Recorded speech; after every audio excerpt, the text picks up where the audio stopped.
जी ने जो भी कहा वो सही कहा। विचार तो व्यक्तिगत होते ही होते हैं, और आज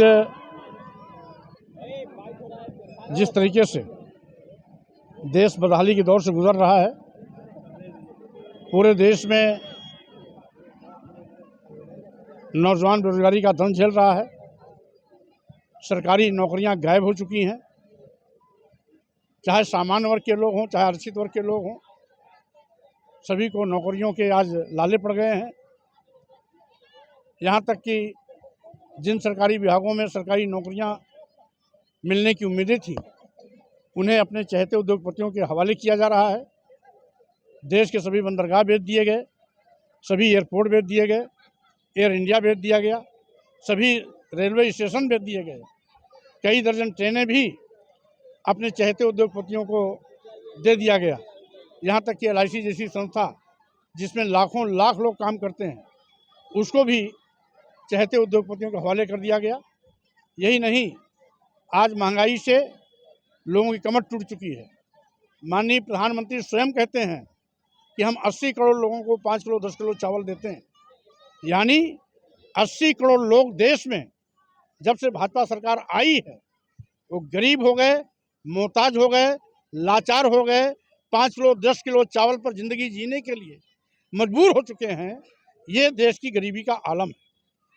किसानों को दुगना लाभ दिलाने का वादा करने वाली भाजपा सरकार आज तक तो उनका वाजिब पैसा भी नहीं दिला पाई, दुगना लाभ तो दिलाना बहुत दूर की बात रही है। यहाँ तक कि जब जब किसानों के खेत में उत्पाद पैदा होता है तो सरकारी क्रयकेंद्र गायब हो जाते हैं, बिचौलियों के माध्यम से किसानों को अपना उत्पाद बेचना पड़ता है। छुट्टा जानवरों के आतंक से किसानों पर दूसरा कहर टूट रहा है, जो 100-100 200 के झुंड में आते हैं, किसानों की फसल चर के बराबर कर देते हैं। जिन व्यापारियों ने कभी भाजपा को वोट और नोट दोनों दे के सरकार बनाई थी, वो जनपदों के व्यापारी, तहसीलों के व्यापारी, ब्लॉकों के व्यापारी का शोषण पहले GST के माध्यम से हुआ, और अब तो GST से संबंधित सारे मामले ED को सौंप कर उनके भी कमर तोड़ने की पूरी तैयारी भाजपा सरकार कर चुकी है। मैं अभी आ रहा हूँ। अभी संविधान की कसम खा करके संवैधानिक पदों पर बैठने वाले माननीय प्रधानमंत्री जी, माननीय मुख्यमंत्री जी, अनुसूचित जात, अनुसूचित जनजात और पिछड़ों का आरक्षण शून्य और निष्प्रभावी कर दिया है।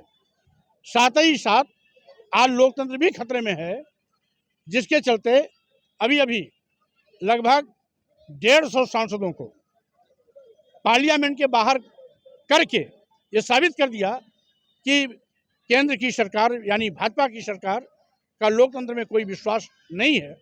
जहां बहस होनी चाहिए वहां उन्हें जबरदस्ती बाहर किया जाता है, तो स्वाभाविक रूप से भाजपा के लोग बहस से डरते हैं, मुद्दों से डरते हैं, समस्याओं से डरते हैं, और इसी कारण से पार्लियामेंट में लगभग 150 सांसदों को बाहर का रास्ता दिखा दिया।